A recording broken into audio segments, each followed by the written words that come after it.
छत्तीसगढ़ में जमीन की बढ़ी हुई रजिस्ट्री शुल्क और गाइडलाइन दरों के विरोध में सोमवार से जमीन कारोबार से जुड़े लोगों ने अनिश्चितकालीन हड़ताल शुरू कर दी है। इस वृद्धि को लेकर जमीन व्यवसायी, दस्तावेज लेखक और अन्य संबंधित लोग भारी संख्या में सड़कों पर उतर आए हैं, जिससे रजिस्ट्री कार्यालयों का कामकाज पूरी तरह ठप हो गया है। प्रदर्शनकारियों में मोहम्मद इमरान व नदीम रोकड़िया का कहना है कि सरकार द्वारा गाइडलाइन दरों में 100% से लेकर 400% तक की भारी बढ़ोतरी किए जाने से जमीन खरीदना आम आदमी, खासकर मध्यम वर्ग की पहुंच से दूर हो गया है। पहले जहां रजिस्ट्री फीस कम लगती थी, वहीं अब नई दरों के कारण ये कई गुना महंगी हो गई है।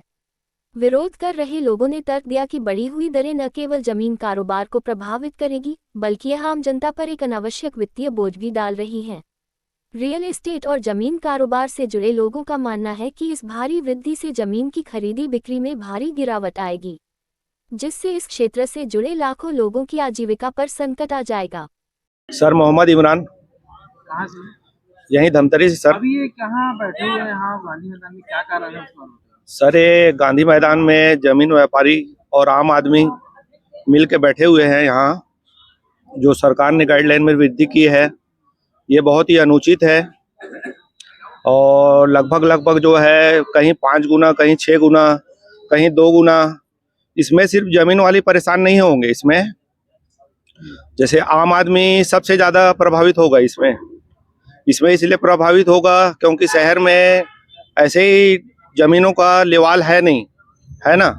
उसमें उसको 2,000 रुपया 3,000 रुपया गाइडलाइन कर दिए, जबकि 1,000 रुपये फीट में जमीन लेवाल है नहीं उसमें। और ये बहुत ही अनुचित है। और हमारे मंत्री जी बोलते हैं, ओपी चौधरी साहब, इसमें कि शराब और कोयले का पैसा लग रहा था करके, इसमें 2 नंबर का पैसा लग रहा था। यहाँ कौन सा शराब और कोयला वाले बैठे हुए हैं, इसमें आप देखिए।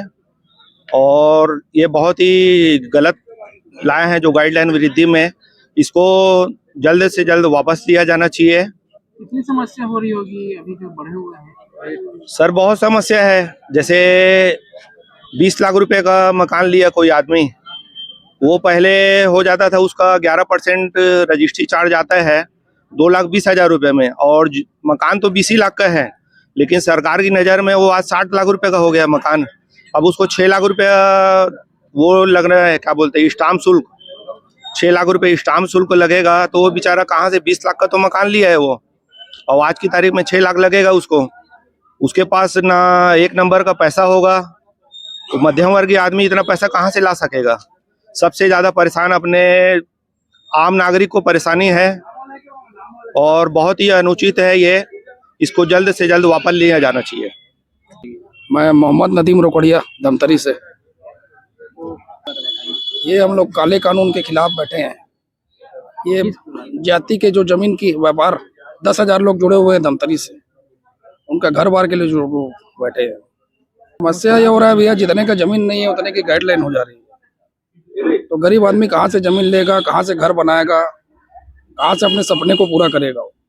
प्रदर्शन ये तो बड़े लोग बताएंगे, हमारे और सहयोगी लोग। अनिश्चितकालीन है, जब तक नहीं होगा ये तो विरोध होता रहेगा।